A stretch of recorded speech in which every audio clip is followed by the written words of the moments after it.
ওয়ানহার কুরবানি করা। সালাত হবে একমাত্র যে আল্লাহর জন্য, কুরবানিও হবে একমাত্র সেই রবের জন্যই। কথা বলেন ঠিক কিনা? ওয়ানহার কুরবানি করা। 10 লাখ টাকার গরু কুরবানি দিলেন, এমনটা দেখে আল্লাহ খুশি হবে না। আল্লাহ দেখবে বান্দার তাকওয়া। আল্লাহ দেখবে কি? বান্দার তাকওয়া, বান্দার অন্তর, বান্দার খোদাভীতি। আপনার নিয়তটা সহি হয়, টাকাটা যদি হালাল হয়। আপনি যদি 10,000 টাকার ছাগলও দেন, ওই ছাগলের রক্ত জমিনে পড়ার আগে আল্লাহর দরবারে কুরবানি কবুল হবে। কথা বলে ঠিক কিনা? আর 10,000 টাকার, এদিক খেয়াল করেন, 10 লাখ টাকার আপনি গরু কুরবানি দিতেছেন, মানুষজন বলতেছে তালুকদার সাহেব কত দিয়ে কিনছেন? কয় 10 লাখ। কয় ঠকেন নাই, আপনি জিতছেন। তালুকদার বলতেছে আমি ঠকার মানুষ। হ্যাঁ, আমি ঠকার মানুষ। এরকম আছে না? নাই? রাগ করতেছেন আপনারা? বলে আমি ঠকার মানুষ। এই যে পিছনের রান দেখা যায়, এই রানে তো 6 মণ গোস্ত হবে। বলেন কুরবানির গরু কিনে নিয়ে এসে রানে কত গোস্ত হবে, মাথায় কত গোস্ত হবে, এগুলো চিন্তা ভাবনা করলে আপনার কুরবানি হবে? অনেকে আবার বলে কুরবানি না দিলে ছেলে মেয়ে মানুষের দিক তাকায় থাকবে। হবে না, কিস্তি তুলে হলেও কুরবানি দেব, সুদের টাকা নিয়ে হলেও কুরবানি দেব। বলেন তো, কেউ যদি মনে করে যে আমি চুরি করে হজ করব, কথা বল না, ডাকাতির টাকা দিয়ে হজ করবো, হজ হবে? তো চুরি করা গরু দিয়ে কুরবানি দিলে কুরবানি হবে? সুদ ঘুষের টাকা দিয়ে কুরবানি দিলে কুরবানি হবে? হারাম অর্থ দিয়ে কুরবানি হবে না, ওটা খালি গোস্ত খাওয়া হবে। আল্লাহ আমাদের বোঝার তৌফিক দান করুক। সরে বলেন আমি। কুরবানিও দেবে একমাত্র আল্লাহকে রাজি খুশি করার জন্য, ছেলে মেয়ের বাড়িতে গোস্ত পাঠানোর জন্য না, জামাই বাড়িতে গোস্ত পাঠানোর জন্য না। আরে ভাই, গোস্ত তো আপনি খাবেন, আপনার আত্মীয় স্বজন খাবে, প্রতিবেশী খাবে, নাকি ফেরেশতারা বস্তা নিয়ে কুরবানির দিনে আসমান থেকে নামিয়ে আসবে গোস্ত নেওয়ার জন্য? তাহলে নিয়তটা সহি করেন। রাগ করতেছেন আপনারা? যাই হোক, অনেক রাত হয়েছে, এলোমেলো হচ্ছে একটু। এদিক খেয়াল করেন। ইন্না শানিয়াকা হুয়াল, কথা বলে না কেন? কাহুয়াল আবতার।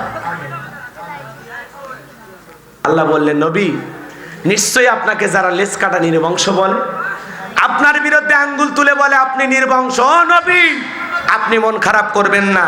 যারা আপনাকে লেজ কাটা নির্বংশ বলেছে, ওই আবুল আহাবের বংশে বাতি জ্বালানোর কাউকে আমি আল্লাহ দুনিয়াতে রাখবো না।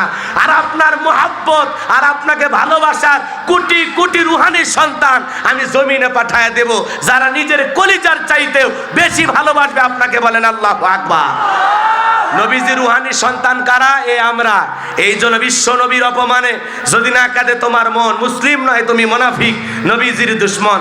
আজও যদি পৃথিবীর মানচিত্রে কোনো বেঈমান বিশ্ব নবীকে নিয়ে কটূক্তি করে, বাজে মন্তব্য করে, বিশ্ব নবীর রুহানি সন্তান হিসেবে নবীজিকে নিয়ে যদি কেউ বাজে মন্তব্য করে, ওর বিরুদ্ধে আন্দোলন করতে হবে, মিছিল করতে হবে, ওর বিচার নিশ্চিত করতে হবে। প্রয়োজনে বুকের উপরে সইরা যে কটূক্তি করবে, বাজে মন্তব্য করবে, আর জিব্বা টান দিয়ে ছেড়ে কুকুরকে খাওয়ায় দিতে হবে।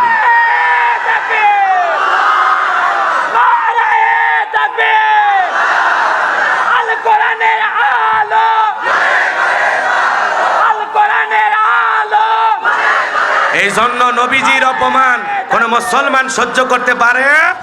কোন মুসলমান মেনে নিতে পারে? মানি না, মানব না, মানতে পারি না আল্লাহ রাসূলের অপমাননা। মানি না, মানব না, মানতে পারি না আল্লাহ রাসূলের অপমাননা। বিশ্ব নবীর উম্মতেরা নাও হাতে শমশির, খতম করো আবু জেহেলের নাতিপুতি সাগরিদ। নাস্তিকদের আস্তানাতেও আগুন জ্বালাও না। মানি না, মানব না, মানতে পারি না আল্লাহ রাসূলের অপমাননা। বিশ্বের মুসলমানেরা জেগে উঠেছে, নাস্তিকদের লেজ গুটিয়ে পালাতে হবে। বাংলার মুসলমানেরা জেগে উঠেছে, নাস্তিকদের লেজ গুটিয়ে পালাতে হবে, নইলে তাদের হবে আজ কবর রচনা। মানি না, মানব না, মানতে পারি না আল্লাহ রাসূলের অপমাননা। বিশ্ব নবীকে ব্যঙ্গ করে করলো সিনেমা, এর জন্য দায়ী থাকবে বারাক ওবামা। বুশের মতো জুতা খাইতে টাইম লাগবে না, ওই ম্যাকরনের জুতা খাইছে টাইম লাগে নাই। মানি না, মানব না, মানতে পারি না, আল্লাহ রাসূলের অবমাননা। মানি নাই, মানব না, মানতে পারি নাই, আল্লাহর কোরআনের অবমাননা। মানি না, মানব না, মানতে পারি না, আলেম ওলামার অপমাননা। আমার হাবা কোন এদেশে কোরআন আর ইসলাম আলাদের বিরুদ্ধে কেউ উল্টা পাল্টা মন্তব্য করলে মুসলমান মেনে নিতে পারে না। কথা বলে ঠিক কিনা? আল্লাহ রসুলকে আমরা নিজের জীবনের চাইতে ভালোবাসি। রসুলের মহব্বতে কাফনের কাপড় বেঁধেও যদি ময়দানে নামতে হয়, তারপরে রসুলুল্লাহর ইজ্জতে আঘাত করে বিশ্ব নবীকে কটূক্তি করতে পৃথিবীর কোনো বেয়াদবকে আমরা ছাড়বো না। আল্লাহ আমাদের বোঝার তৌফিক দান করুন। সরে বলেন আমিন। সূরা কাউসারকে নিয়ে আরো বিস্তারিত আলোচনা, আমার নিউজ ছিল 2টা পর্যন্ত চালাবো, কিন্তু আপনাদের না চালান বললে হবে না। ইলাহে তাকবীর। শোনেন, আমার লেখা একটা বই আছে, বইটার নাম হলো শেষ বিদায়।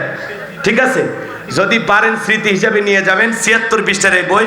এই বইয়ের ভিতরে আমার মোবাইল নাম্বার, ঠিকানা, আমার মাদ্রাসার ঠিকানা দেয়া আছে। যদি আপনাদের এলাকায় কোনো এতিম সন্তান থাকে, দূরে রেখে পড়াতে চান, কাছের মাদ্রাসায় থাকতে চান, এই মাদ্রাসাতেও সন্তান দিবেন। আল্লাহ কবুল করেন, জোরে কোন আমিন। এই মাদ্রাসাকে আল্লাহ পাক দাওরা হাদিস পর্যন্ত কবুল করেন, জোরে কোন আমিন। তারপরে দেখা যাচ্ছে সিরাজগঞ্জের ছেলে বগুড়ায় যা পড়ে না, তো এরকম দূরে যারা রেখে পড়াবেন, আমার মাদ্রাসা আপনার সন্তানকে একটাবার দিতে পারেন। 2-1 বছর থাকার পরে যদি ভালো না লাগে নিয়ে এসেছিলেন। আমার মাদ্রাসা নতুন মাদ্রাসা, আপনারা দোয়া করবেন। আমার মাদ্রাসার নাম মাদ্রাসায়ে নূরে মাদিনা এতিমখানা উলিল্লাহ বোর্ডিং, বগুড়া 4 মাথার পাশেই এরুলিয়া চকপাড়া একটা জায়গার নাম।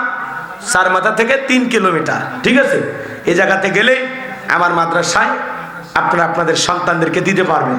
যারা গরিব আছে তারা সাধ্য অনুযায়ী যা দিবে, কোনো সমস্যা নাই, কিন্তু এতিম হলে তার থাকা, খাওয়া, চিকিৎসা সম্পূর্ণ ফ্রি ইনশাআল্লাহ। কথা কন নাকি আপনারা?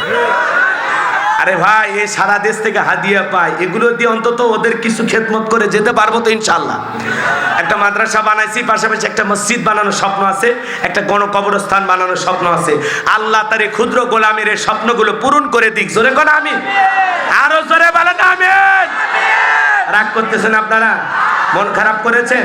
তাহলে আমার লেখা শেষ বিদায় বইটা নিয়ে যাবেন। মরণের পরে একজন মানুষকে কিভাবে বিদায় দিতে হবে, স্বামী স্ত্রী মারা গেলে একে অপরকে গোসল করাইতে পারবে কিনা, কবরের সলজব কিভাবে, অপরিচিত একজন মানুষ রাস্তায় পড়ে আছে, মুসলমান না অন্য ধর্মের, বুঝবেন কিভাবে, সেটা কিভাবে বোঝা যায়, সেটা কথা লেখা আছে।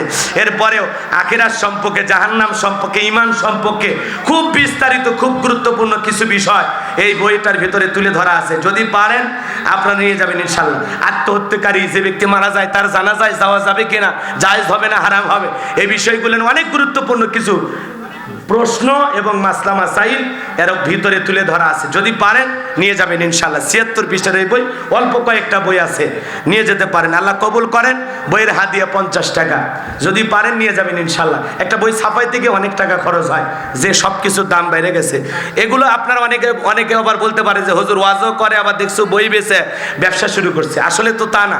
এই যে বক্তব্য দিলাম, আলোচনার মাধ্যমেও কোরআন সুন্নাহর কাজ করতে চায়, আবার লেখনির মাধ্যমে কোরআন সুন্নাহর কাজ করতে চায়। কথা বলে না কেন?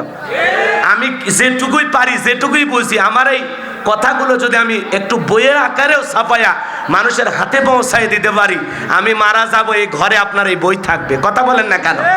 এই জন্য এটা না সমালোচনার ব্যবসা করা না।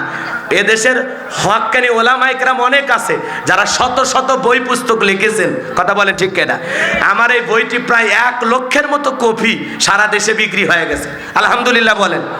এই যে মানুষের ঘরে ঘরে থাকবে, এখান থেকে 2টা একটা আয়াতও যদি পড়ে, 2-1টা হাদিসও যদি পড়ে, এইটা আমার পরকালে নাজাতের ওসিলা হতে পারে। কথা বলেন ঠিক কিনা?